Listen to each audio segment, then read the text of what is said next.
Hello, everyone. um, yeah, what's up? I can finally put this out. Woo, yeah. It is what December 26th. Yeah, so right after Christmas. Yeah, so I could have put. I just didn't have the opportunity to put this out earlier, so here we are. Merry Christmas to everyone, and oh yeah. I got fucking double quarter pounder with cheese right here. Obligatory bite.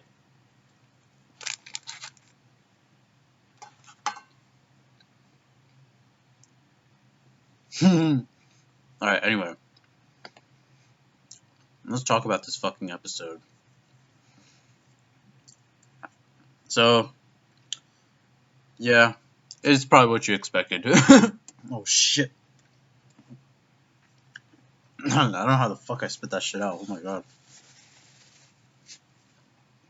Yeah. But yeah, it's pretty much what you expected. And obviously the big thing about this episode is Aniraza. Aniraza's design, it could be better, right? I think it's really the face that I don't like, but everything else is passable. It's okay. It feels like a Toei only design, but see, the thing is, like, so if you guys don't know, before I made this video, before I said this, I was saying that a lot of the Toei participants, the participants in the tournament so far, are like Toei only design, or not all of them, obviously, but most of them, or some of them. I'm not so sure anymore. I wonder if Toyotaro and Toriyama designed like all these people. Anyway, the point is, yeah. Anyway, the point in the end is that Aniraza's design could be better, right? But the one thing, I think he did actually have some pretty cool attacks. So like his key aura projectile thing, that was cool. But really, this episode was just, oh god, when it came to the dialogue was terrible in this episode, and people have been like asking me like why I'm so focused on dialogue and everything. So here's the thing, right? Usually before Super, like with any other anime I watch, like Cowboy Bebop, DBZ, Samurai Champloo, Yu Yu Hakusho, Gintama, whatever it is, right? I don't really focus on the dialogue too much, right? And the reason, opposed to Super, the reason like I focused on dialogue and like how things look and all this and all that stuff, right? With Dragon Ball Super compared to like other series, not even an anime, just like a movie or like a manga or whatever, is because the dialogue and what I'm seeing, those two things are just so awkward, random, off-putting, plain contradictory, a whole bunch of things. So that's my explanation for why, like, as like not as of late, really, even back in the Zamasu arc, like last year, I was like stressing about the dialogue, like this was so shit. And once again, we have that here, which is surprising because this is Toshio Yoshitaka's episode. Well, it's not surprising because it's incredible. The day that I said that Toshio Yoshitaka and Hiroshi Yamaguchi, I think that was the second guy. Those two were like the best writers in Dragon Ball Super. All the episodes since then have been complete garbage. And once again, we have it here. So yeah, what I'm talking about with Toshio and dialogue is that Vegeta calls himself Vegeta-sama in this fucking episode, and I shouldn't have to explain like why he shouldn't say that, or would never call him. Not that he shouldn't say that, or that he would. No, he shouldn't say that. Why he would never call himself that anymore. And that, oh my god, I sorry, this is gonna be a little off topic, but it really reminded me of that Twitter argument I was having the other day, where this dude could not understand that Goku changed after he fought Frieza. It was so mind-boggling. It was, yeah. Anyway, if you guys want to know what I'm talking about, just go to my Twitter. And then Vegeta uses the Big Bang attack like shortly after he called himself Vegeta-sama, but and the reason I bring that up is because obviously I've said before that Super in general just relies on callbacks, homages, nostalgic trips. more of the same, more or less, right? And so much so that it becomes overused and tropey. Like I was saying with the Makanko, Sapo, and Piccolo, right? I mean, it's not only attacks, but that is an example of like when it comes to like sameness and overuse of sameness. Overuse of sameness and overuse of nostalgia. And it kind of like cheapens that. And it's not only to attacks, but I'm just saying Super in general does that. But I think it's only been the first time since he's used the Big Bang Attack, the Big Bang Attack since Android 19. So it's really whatever. I mean, Super, in my opinion, is about to end in March, so who cares? It took him 121 episodes for him to do this, to use it again. It's fine, whatever. It's not. I don't really think it's that big of a deal. It wasn't even really like a long and drawn out moment, but I still think that it's something worth mentioning. But yeah, the dialogue in this episode was just trash, and I've said it before, but Super tends to state the obvious in its dialogue, or it has dialogue that has no real purpose, like it's just fluff meant to like fill in the time space for the episode. So like an example is like Krillin saying, "Its speed and powers increased dramatically," and then Piccolo says, "I can see why it's a secret technique." Like it's all like meaningless fluff like this. And so yeah, I'll talk about the dialogue more, probably more later. There's also this like really funny clip of Goku running. It's like shortly like so him and Gohan, like him, Gohan, Vegeta, 17 and 18, right? And Frieza, later Frieza, they all attack Aniraza. And one thing before I forgot to say, Aniraza, when the Doctor jumps and like fuses like with the other robots and like in that blinding light, I actually like the animation there. But yeah, anyway, so Goku transforms into Super Saiyan God, and there's like this really funny clip of him like running, and it's hilarious. And it seems like as of late they're paying more credence to the fact that you're not allowed to fly in this tournament. So, and it's strange because before that you had people like whether you could fly or could not fly during this tournament. It's been so misinterpreted for good reason, actually, and it's been contradictory in that nature because obviously we've seen characters fly in this, like Goku versus Jiren when they were fighting, like they were straight up fucking flying, right? So, and now they're not, or at least there's no like direct line of dialogue that says like, oh, we're not allowed to fly. And if it did, oh my god, I feel like it would just be another case of like stating the obvious. But anyway, the clip of Goku running, like, that was hilarious. The power scaling once again is shit. And listen, I've been complaining about the power scaling, and anyone that has like a good sense of like Dragon Ball powers and has a pretty much like a brain on their head knows that the power scaling is pretty terrible in this fucking not only this arc but this series, right? And so I know complaining about power scaling at this point is just like continuous, and it's just once again, and it's meaningless.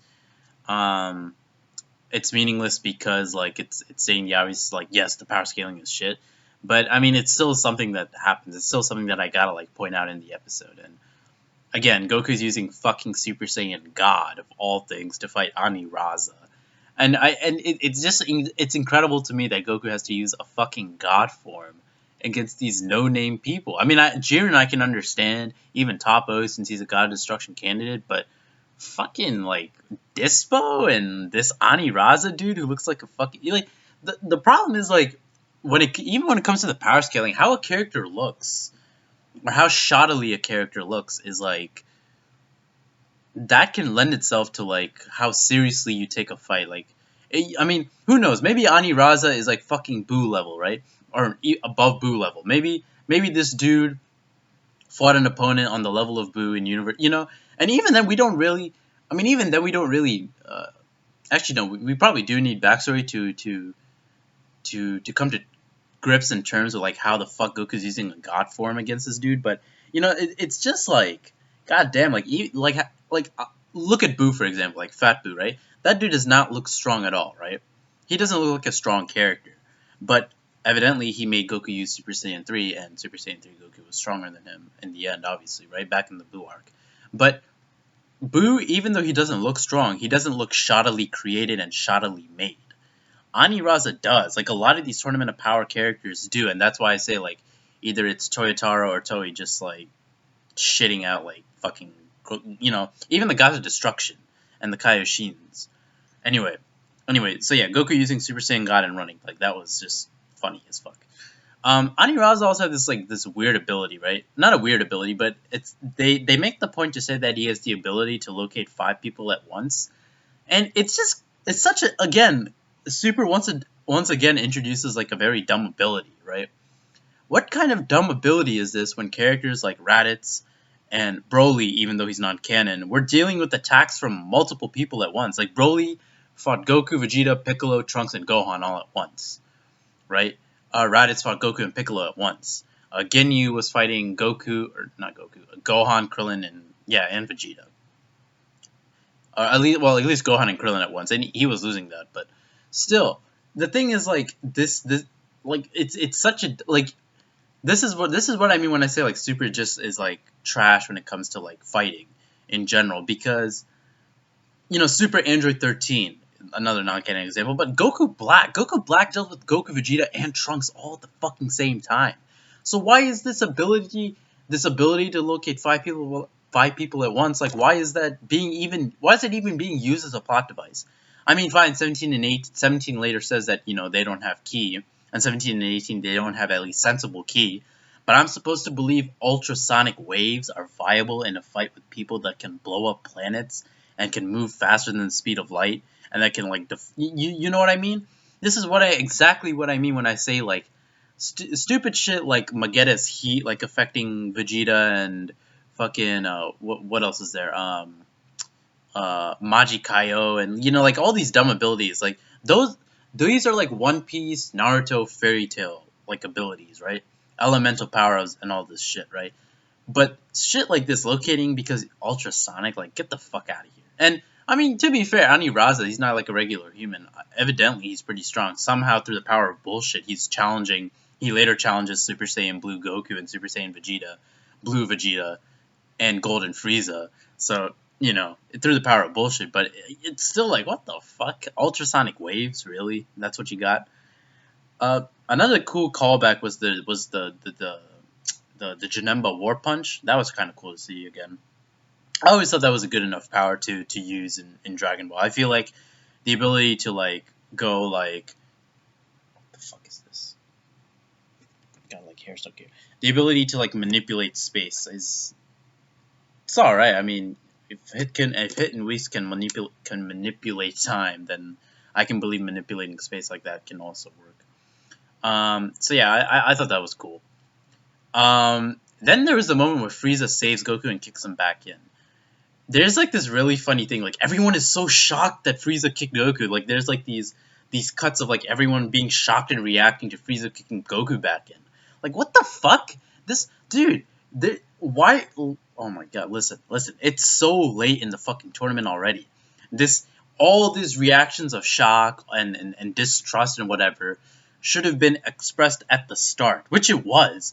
But now they're continuing to be like, "Oh my god, Frieza's helping us." Like, get that, like, dude, you already knew this. You don't need to see it. It's meaningless, and it's kind of bad storytelling for you to keep acting shocked like that. Why the fuck, dude? Goku, everyone was wary of Frieza in the beginning. Why the fuck are you gonna be the same way? Not wary, I should say, but shocked that he saved Goku. Like, what the fuck? That's just fucking common sense.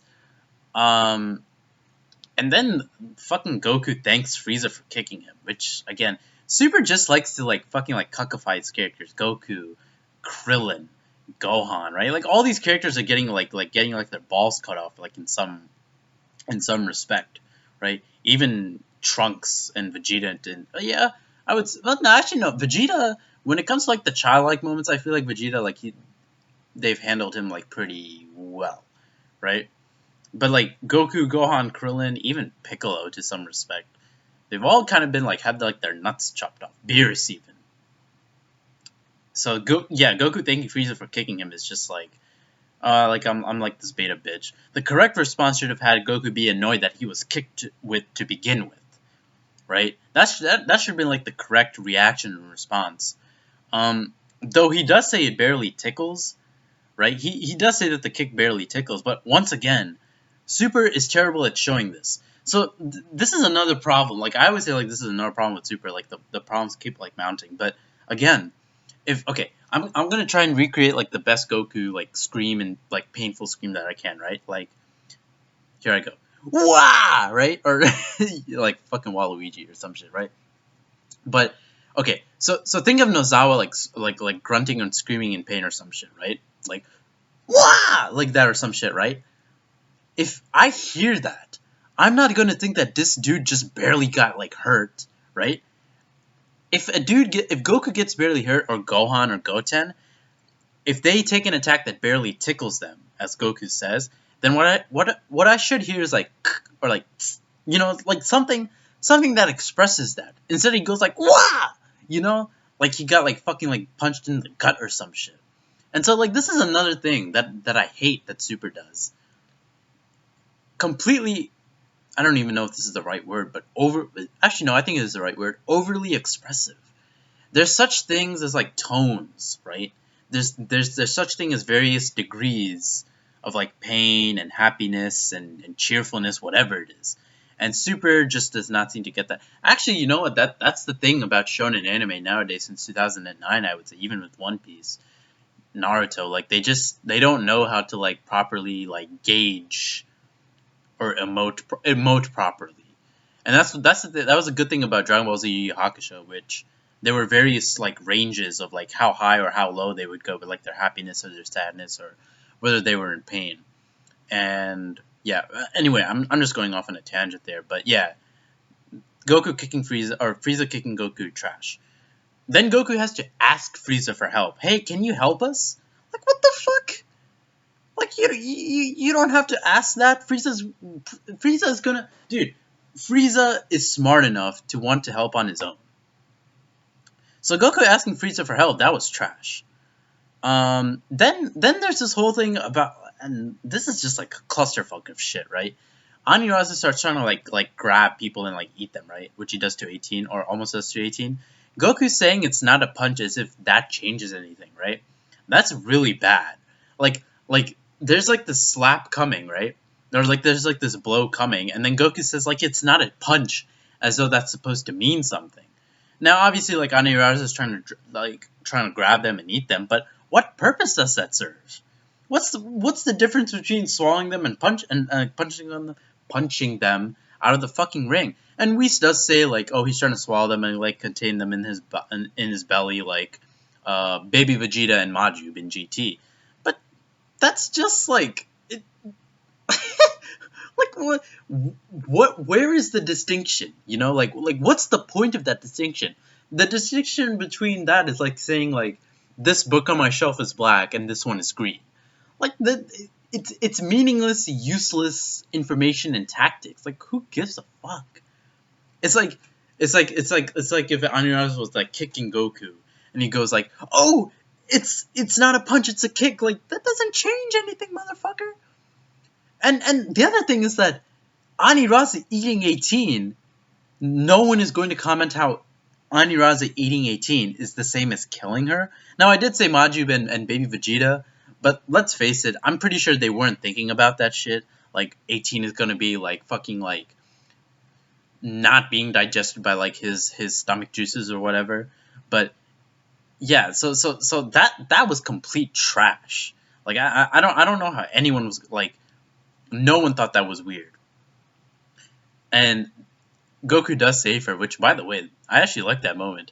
I don't ship Goku and 18, but I do like that relationship, right? I have this headcanon that they fucking have, like, threesomes or foursomes with Krillin, right? Goku, Chi-Chi, Krillin, Goku, Chi-Chi, Krillin, and 18, right? They have fucking foursomes and shit, right? Threesomes with one another and shit. Like, that's a headcanon. Anyway. Then Roshi continues with the bad dialogue. He says, not only does it have speed and power, but various techniques, meaning that it's tricky. Good God, Toshio, you're dude. Oh my God, this is terrible. Like, oh my God. I really hate like criticizing people like this because the anime industry is like so fucking like terrible to work in, right? Low wages and you're getting paid like shit, right? But this is just a horrible line of dialogue. Not only does it have speed and power, but various techniques meaning it's a tricky opponent. Motherfucker, that describes Frieza, Ginyu, Raccoon, Cell, 17 and 18, Boo, Yakon, man. Like, what the fuck? That's every fucking opponent in Dragon Ball. Like, why? Dude, these lines of, like, being, like, fucking tricky and shit are some of the worst. It's like the worst shit in the world. Like, honestly, fuck Super. Fuck Super. And I come to like another realization in this episode, right? It's been a long time, and it's been a long time that Super has been doing this since like 2 years ago, 2.5 years ago, ever since episode 1. But oh my god, another line of dialogue that is way like overused, that lends itself to like the whole overused problem in everything that Super has is, "Are you all right?" That line of dialogue, are you all right? Daijoubu ka? You know? That shit is used over and over and over and fucking over again. Over and over and over again. Dude, I bet if you took like a fucking you made like a compilation video of that specific line, "Are you all right?" or "Are you okay?" Daijoubu ka? You know? You would have at least, fuck it, I'm gonna say 4+ hours of that shit, right? I mean, I'm not being like, I'm not trying to be like completely like fucking like accurate with that shit, but I'm just saying like the point is like that fucking line is used over and over and over again. Like, how many fucking times do I have to hear, "Are you okay, Goku? Are you alright, Vegeta? Are you okay, 18? Are you alright, 17? Is it, you know what I mean? It's just so fucking aggravating to hear the same shit over and over again. Fuck Super. Anyway. 18 saving 17, 18 saving 17, 18 saving 17.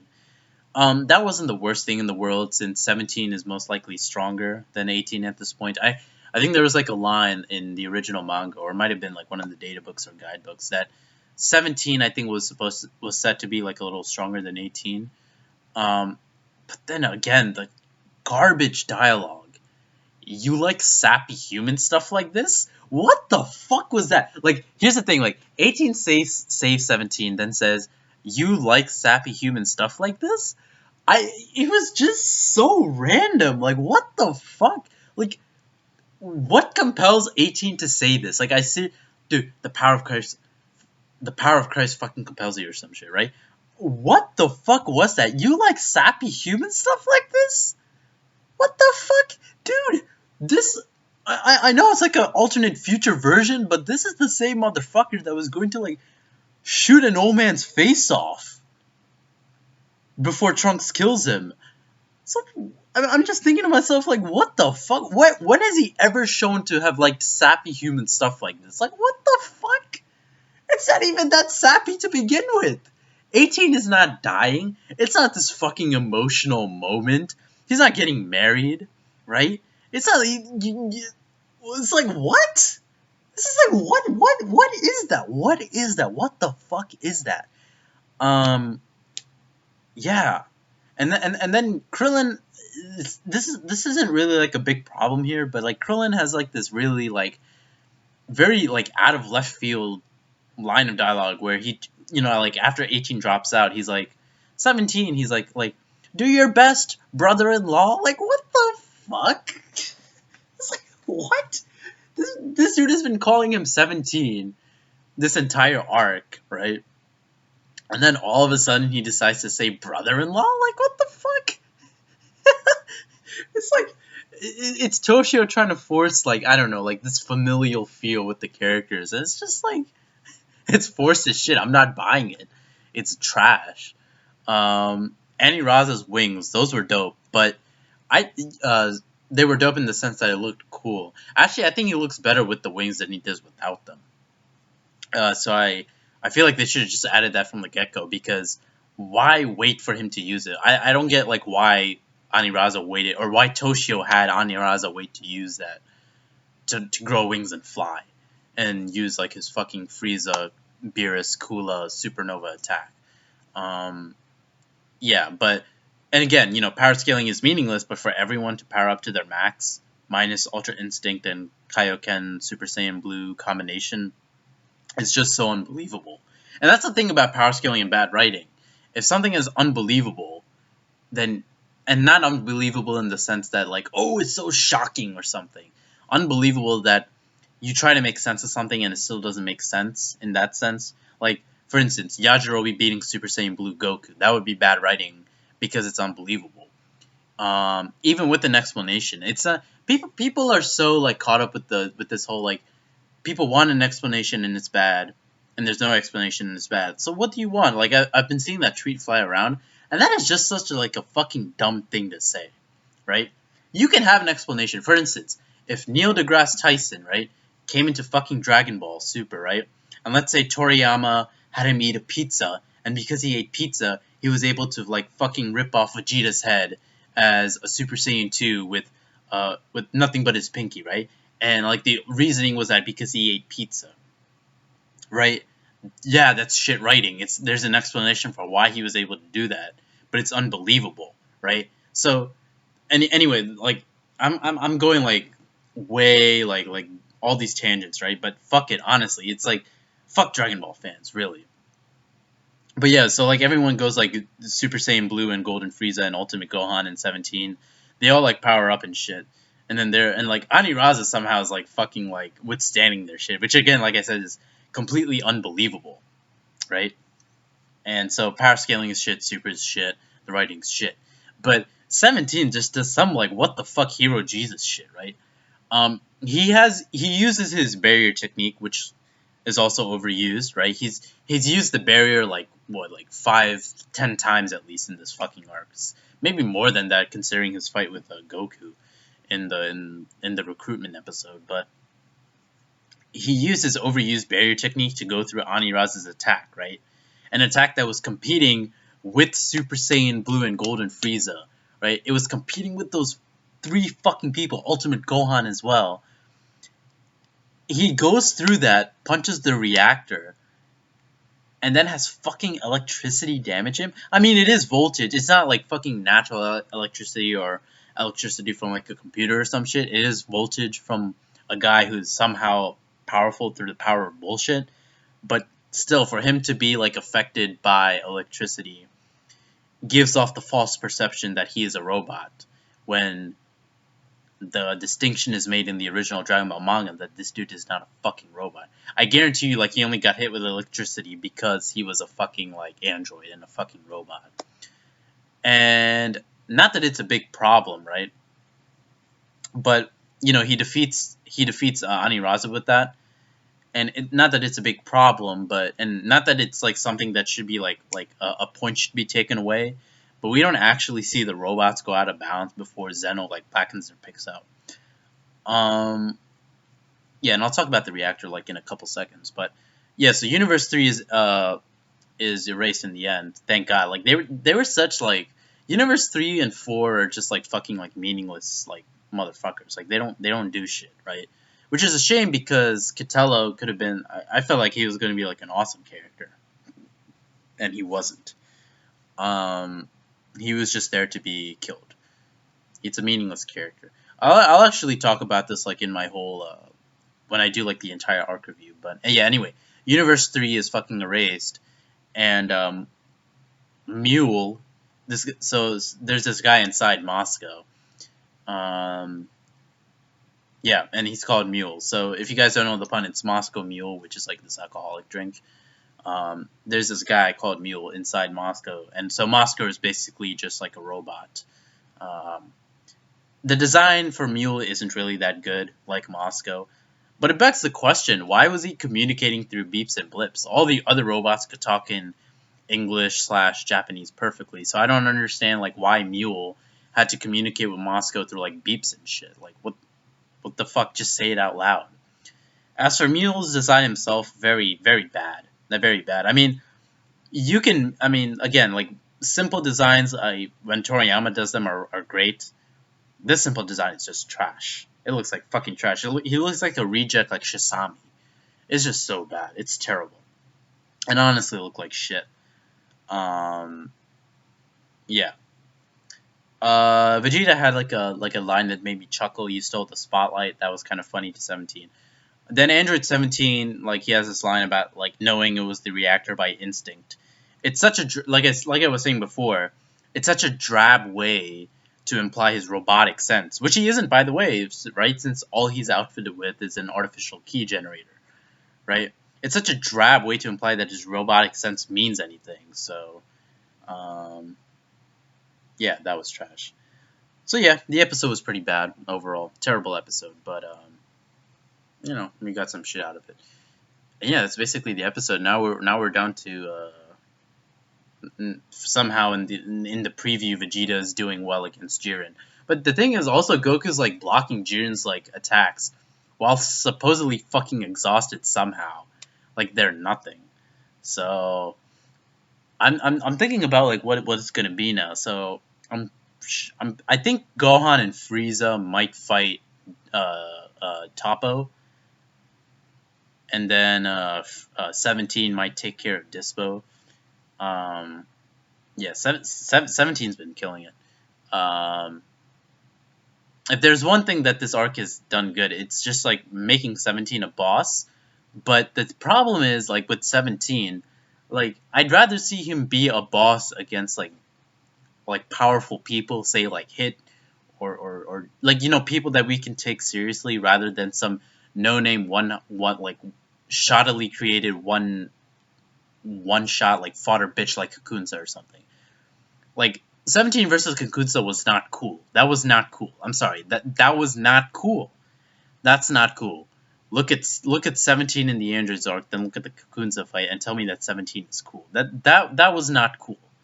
That was garbage. That was garbage. Because Kakunsa is garbage. But yeah, 17 versus Dispo. It's gonna be interesting. It's gonna be interesting. Or you know, it might not go that way. It might be like straight up like 5 versus 3, like they all like switch opponents like in the middle and someone. But anyway, the point is like now we're down like right, like we're at like the main meet now. Fucking finally, yes. Now I can. Not even fucking yes. Like it's still probably gonna be shit in the end anyway. But at least I can give a tenth of a shit more now that it's finally the main shit. So yeah, it's all shit.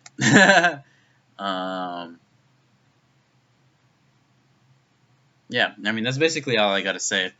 We're at the somewhat good shit, but not really good shit because Super is shit. So yeah, thank you guys for watching. I haven't done a stream in a while. I'll do one. I don't know if I'll do one with this weekend, considering fucking New Year's and shit. But we'll see what happens. But yeah.